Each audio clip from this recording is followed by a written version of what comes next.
Hello friends, trade learners channel पर आप सभी का स्वागत है।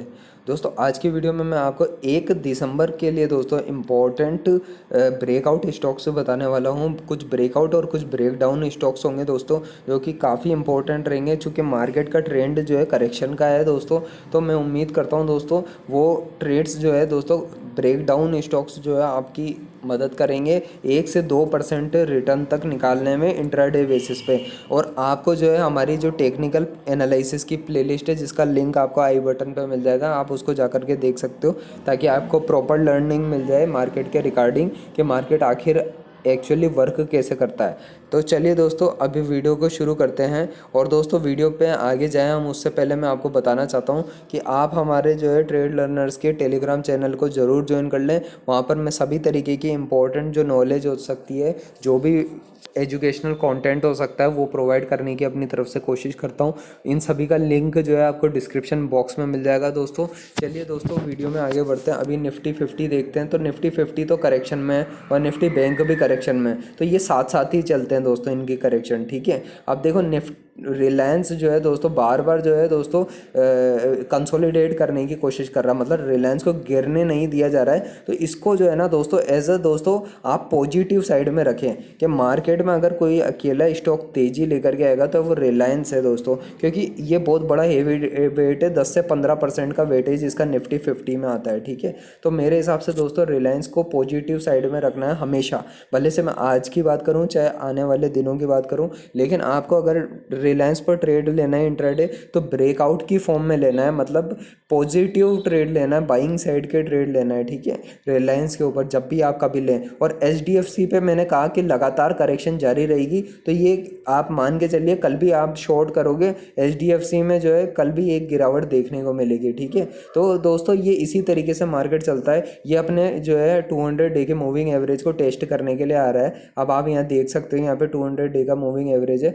आप ज़्यादा से ज़्यादा 1 से 2% रिटर्न के लिए ही ट्राई करें दोस्तों, ज़्यादा लालच ना करें। 1 से 2% रिटर्न बहुत होता है मार्केट में, 1% ही बहुत होता है दोस्तों। अगर आपकी प्रैक्टिस होगी 1% रिटर्न लेने की स्टॉक मार्केट से इंट्राडे बेसिस पे, तो आप आने वाले भविष्य में एक बहुत ही सक्सेसफुल ट्रेडर बन जाओगे। और यही दोस्तों ट्रेड लर्नर्स का लक्ष्य है कि आप जो है फाइनेंशियल फ्रीडम के पाथ पर आगे बढ़ें, और हमारे देश के जितने भी लोग हैं दोस्तों वो स्टॉक मार्केट के इन्वेस्टमेंट और ट्रेडिंग के थ्रू जो है आने वाले भविष्य में फाइनेंशियली फ्री हो सके।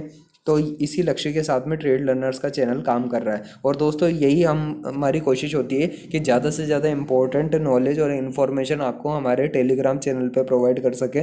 तो वो जा कर के आप ज़रूर को ज्वाइन कर लीजिए, वो काफ़ी इंपॉर्टेंट रहेगा। अब देखो दोस्तों ये एम्फेसिस का शेयर जो है ना, पूरे आईटी सेक्टर के बास्केट को देखें तो एम्फेसिस का शेयर बहुत वीक दिख रहा है। मेरे को लगता है दोस्तों यहाँ पे भी अच्छा शॉर्टिंग का ट्रेड मिल सकता है। अगर कल को गिरावट बढ़ी रही इसमें मार्केट में, तो एम्फेसिस का शेयर भी बड़ी तरीके से गिरेगा, क्योंकि ये अभी भी अपने मूविंग एवरेज से काफ़ी दूर है, जो कि 200 डे का मूविंग एवरेज होता है। ठीक है, तो कोशिश यही है दोस्तों कि आप जो है यहाँ पे भी अच्छा खासा रिटर्न बना सके एम्फेसिस के स्टॉक से।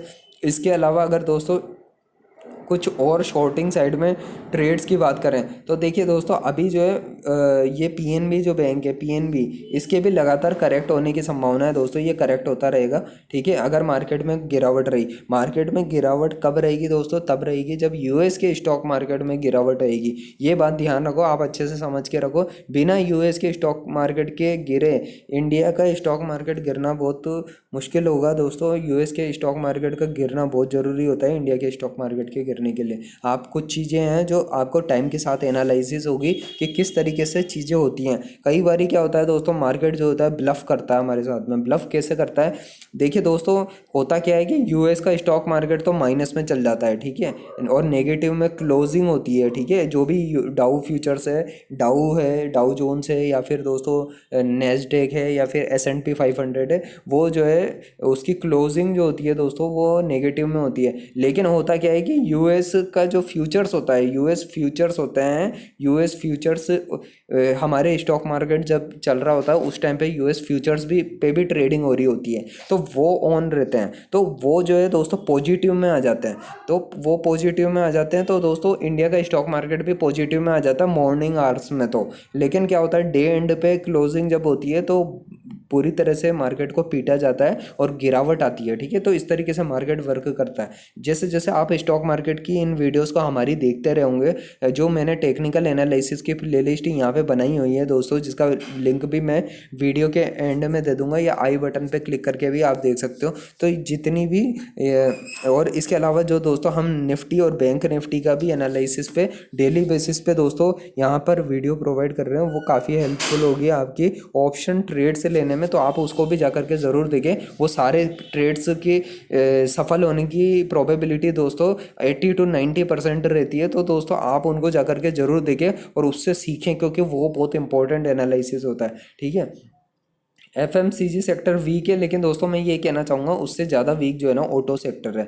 ऑटो सेक्टर पे नज़र रखें। अब ऑटो सेक्टर की जैसे ही बात आती है ना दोस्तों, तो आपके दिमाग में मदरसन सुमी आना चाहिए, ठीक है। मदरसन सुमी जो है एक कंपनी है, बहुत बढ़िया है, लेकिन है ना अभी इसके शेयर जो होता है ना गिरता है तो बहुत तेज़ी से गिरता है, 2-3% तक गिरता है डेली, ठीक है। तो आप जो है इस शेयर पर नज़र रखें और इस पर इंट्राडे बेसिस पर जो है 1% से 2% तक का जो है टारगेट लेकर के चले कि आप इंट्राडे बेसिस पर इससे रिटर्न निकाल सकते हो। इसके अलावा और भी जो है दोस्तों वैसे तो ऑटो सेक्टर के शेयर है उनमें गिरावट आ रही है, लेकिन मदरसन सुमी पर जो है आप विशेष तौर पर फोकस करें। मैं कुछ और स्टॉक्स पर ध्यान दिलाना चाहता हूँ। एक दोस्तों ब्रेकआउट स्टॉक्स के लिए अगर मैं बात करूँ तो देवयानी मेरी पसंदीदा कंपनियों में से है दोस्तों, ठीक है। मैंने दिवाली स्टॉक्स में भी बताया था। और ये ध्यान रखिए आप, देवयानी इंटरनेशनल जो है आज 6.5% से बढ़ा है, ठीक है। कल भी इस पर जो है पॉजिटिव रहेगा, तो बाई करके जो है 1 से 2% का आप रिटर्न बना सकते हो देवयानी इंटरनेशनल पे। इसके अलावा दोस्तों ये पीएनबी हाउसिंग जो है, वैसे दोस्तों मैं इसको बाइंग के लिए लॉन्ग टर्म में तो इन रिकमेंड बिल्कुल भी नहीं करूँगा दोस्तों। ये स्टॉक की बजाय मैं यही कहूँगा दोस्तों, इस पे अगर ट्रेडिंग करनी हो और 1-2 दिन में रिटर्न फास्ट चाहिए हो तो दोस्तों इस पर सर्किट लगना शुरू हो गया है। देखो 4.99% का सर्किट लग रहा है, तो बाइंग में अगर आप डाल दोगे तो इंट्राडे बेसिस पर आपको हो सकता है रिटर्न आ जाए, क्योंकि कोई ना कोई न्यूज़ होगी जिस वजह से दोस्तों इस स्टॉक के ऊपर सर्किट लग रहा है। तो मैं यही कहना चाहता हूँ कि आप इस बात का ध्यान रखें, ठीक है। इसके अलावा दोस्तों अगर हम कुछ ट्रेड्स की इंपॉर्टेंट बात करें तो यहाँ पे जो है अगर इंफ्रास्ट्रक्चर सेक्टर में देखें तो वैसे तो दिल्ली बिल्डकॉन लिमिटेड पे 7-7.5% से ये बढ़ा है, लेकिन ये स्टॉक थोड़ा धोखा भी दे देता है कई बार। लेकिन इस पर भी ब्रेकआउट आ सकता है, क्योंकि दोस्तों बिल्कुल नीचे से जो है ना इसमें बाइंग आई है एकदम से, ठीक है। नीचे से बाइंग आई है और ये बाइंग जो है दोस्तों काफ़ी चांसेस है कि ये वापस से और उछाल मार जाए, ठीक है। तो बहुत नीचे था और इसका पिछला बॉटम भी यहीं था, ठीक है। तो ये उसी बॉटम पे, तो एक बढ़िया ब्रेकआउट आ सकता है यहाँ पे, ठीक है। तो आप जो है ये दिल्ली बिल्डकॉन पर नज़र रखें। इंफ्रास्ट्रक्चर कंपनियाँ जो है उनमें ब्रेकआउट आ रहे हैं, ठीक है। तो उनके ऊपर नज़र रखें। जैसे KNR कंस्ट्रक्शन है, इसके ऊपर 6% से बढ़ा है। वैसे मेन इंफ्रा जो है दोस्तों, इसमें भी मेरे को लगता है कि इसमें भी बड़ी तेज़ी बन सकती है। तो ये हो सकता है दोस्तों, इन पे इंफ्रास्ट्रक्चर की कंपनियों पर ध्यान रखें। HG इंफ्रा मेरे रडार पे है, ये सब ध्यान रखें आप इनको, ठीक है। जब आप अपना ट्रेडिंग करते हो तो आपको ट्रेडिंग में जो है 8-10 स्टॉक आपकी नज़र में होना चाहिए और 1-2 स्टॉक आपको फाइनली डिसाइड करने चाहिए, जिनके ऊपर आप ये सोचते हो कि आपको जो है ट्रेड लेने हैं, ठीक है। अब देखो यहाँ पे मैं आपको बताऊँ अगर, तो मैंने कहा था कि बाटा इंडिया जो है इस पर गिरावट आ सकती है और ये गिरावट जारी रहेगी थोड़ी। और इसके अलावा दोस्तों और भी कुछ शेयर हैं जो मैं बताना चाह रहा था आपको। ये देखो फोर्स मोटर्स है, ये भी ले दे करके वही ऑटो सेक्टर की कंपनी है, तो गिरावट आ रही है, 4% से गिरा ही है, ठीक है। तो आप जो ऑटो सेक्टर वीक है अभी, और जो सेक्टर वीक है उसमें जो है ट्रेडिंग के ऑप्शन देखें तो शॉर्ट साइड में देखें, ठीक है। इसके अलावा दोस्तों मैं मेटल सेक्टर पे लगातार कह रहा हूँ, मेटल सेक्टर वीक है, मेटल वीक है, वेरी वीक है, ठीक है। वीक मतलब इसी पे जो है आपको डेली 1-2% के रिटर्न मिलेंगे, चाहे आप JSW स्टील लो, चाहे आप दोस्तों हिंडाल्को लो, चाहे आप दोस्तों टाटा स्टील लो, चाहे आप दोस्तों वेदांता लो। जो भी स्टॉक देखोगे आपको जनरली देखो घाटे में ही दिखेंगे, ये सब नीचे जा रही है। तो शॉर्टिंग के ट्रेड्स लो दोस्तों इसमें, तो शॉर्टिंग के ट्रेड्स लोगे तो आपको जो है अच्छा खासा रिटर्न मिलेगा। यही उम्मीद मैं करता हूँ दोस्तों, आप अच्छा खासा रिटर्न निकालोगे कल के दिन, और इंट्राडे ट्रेडिंग से 1 से 2% रिटर्न बना लोगे, तो वो जो है आपको फाइनेंशियली फ्रीडम के पाथ में आगे बढ़ने में काफ़ी मदद करेगी। तो चलिए दोस्तों अभी वीडियो को एंड करता हूँ। वीडियो को अगर आपने अभी तक देखा तो उसके लिए बहुत बहुत धन्यवाद।